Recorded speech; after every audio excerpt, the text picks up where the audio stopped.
Hi hello and welcome to our story with சொந்தங்கள் channel. இன்னைக்கு நம்ம பார்க்க இருக்கிறது வீரயுக நாயகன் வேல்பாரி எபிசோட் 2. கபிலருக்கு அவனது உருவம் பதியவில்லை. அவன் வந்த வேகம்தான் பதிந்தது. மேலே ஏறியவன் கபிலரை கடந்து முன்னால் போய் கொண்டிருந்தான். நின்று பேச அவனுக்கு பொழுதில்லை. நடந்து கொண்டே கேட்டான். நீங்கள் யார் என தெரிந்து கொள்ளலாமா? கபிலர் கண்ணிமைத்து அவனை பார்த்தார். பதில் சொல்வதற்குள் மறைந்து விடுவானோ என்று தோன்றியது. குரல் உயர்த்தி சொன்னார் கபிலர். நான் பெயரை கேட்கவில்லை, யார் என கேட்டேன். எதிர்காற்றில் சற்றே தடுமாறினார் கபிலர்.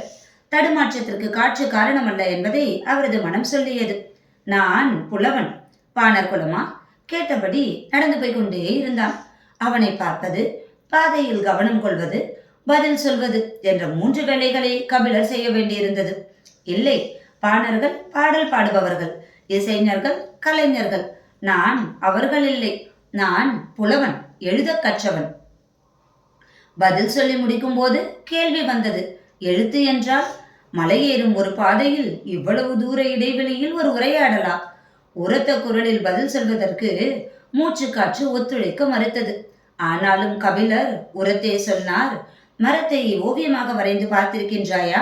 பார்த்திருக்கின்றேன். குகைப்பாறையில் நிறைய மரங்கள் ஓவியமாக வரையப்பட்டுள்ளன. அதே போல நாம் பேசும் மொழியை ஓவியமாக வரைவதுதான் எழுத்து. அவனது நடையின் வேகம் கொஞ்சம் குறைந்தது. யோசிக்கின்றான் என்று புரிந்தது. அவனை கொஞ்சம் உள்ளிழுக்க முடியும் என்ற நம்பிக்கை கபிலருக்கு வந்தது. உனது பெயர் என்ன? நீலன். இங்கே வா, வரைந்து காட்டுகின்றேன் என்று சொன்ன கபிலர் கீழே கிடந்த காய்ந்த குச்சியை குனிந்து எடுத்தார். அவன் சட்டென அருகில் வந்தான். அதை கவனித்தபடியே குச்சியால் கீறி அவனது பெயரை மண்ணில் எழுதினார். அதை பார்த்ததும் உதட்டோரத்தில் ஒரு இளஞ்சிரிப்பு.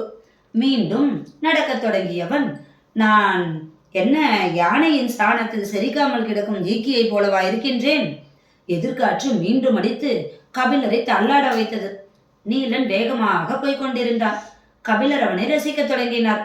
அவனது வேகம், இறுகி திரண்ட உடல், வீரனுக்கே உரிய மிடுக்கு, சிறு கண்கள், உள்ளத்தில் இருந்து உருவாகும் கேள்விகள். அவனது கையில் இருக்கும் போதே வேல் இவ்வளவு வேகமாக போகின்றதே, அவன் எரிந்தால் எவ்வளவு வேகம் கொள்ளும் என யோசித்த கபிலர், இந்த இடைவெளியில் கேள்வியை நாம் ஆரம்பித்து விடுவோம் என முடிவு செய்து, உனக்கு மனமாகி விட்டதா என்றார். இல்லை, விரைவில் நடக்கும். சற்று இடைவெளி விட்டு சொன்னான். என்னவளைத்தான் பார்த்து விட்டு வருகின்றேன். எங்கே இருக்கின்றாள்? அதோ அந்த மலையின் பின்புறம் இருக்கின்றது அவளது குடில். அந்த மலைக்கு பின்புறமா? ஓசையின் நீளமே உணர்வை சொன்னது. நாள்தோறும் இவ்வளவு தூரம் போய் வருவாயா? நாளும் 2 முறை போய் வருவேன். சில நாட்களில் 2 முறை இங்கு வந்து செல்வேன். கபிலருக்கு அவன் மீதான ஈர்ப்பு இன்னும் கூடியது. ஒரு ஊஞ்சலை போல 2 குன்றுகளுக்கும் இடையில் தினமும் ஆடுகின்றவன் என்று மனதில் ஒரு சித்திரம் உருவாக்கி கொண்டிருக்கையில் கேள்வியை அவன் தொடுத்தான். பெண்ணின் இதழ் எவ்வளவு சுவையேறி இருக்கின்றதே, எப்படி? அந்த இளஞ்சிரிப்பு கபிலரின் உதட்டோரத்தில் வந்து உட்கார்ந்தது. ஊஞ்சலில் தன்னையும் ஏற்று நினைக்கின்றான். சரி, அவனது வேகத்தை குறைத்தால் போதும் என்று நினைத்தவர் பதில் சொல்லும் முன் அடுத்த கேள்வியை அவனே கேட்டான். உங்களுக்கு மனமாகிவிட்டதா? இல்லை.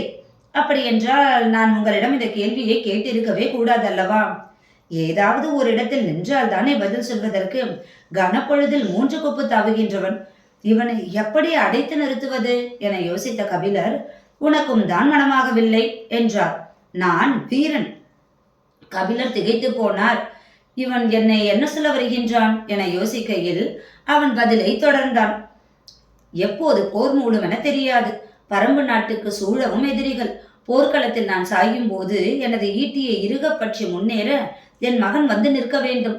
வீரர்களின் வாழ்வு மிக குறுகியது. நிதானமாக வாழ்ந்து எழுத்துக்கள் எல்லாம் கற்று நாடுதோறும் பயணம் போய் 1 காத தூரத்தை 3 நாழிகை நடந்து கடக்க எங்களுக்கு அவகாசம் இல்லை புலவரே. ஊஞ்சல் அறுபட்டு தான் மட்டும் எழுவது போல உணர்ந்தார் கபிலர்.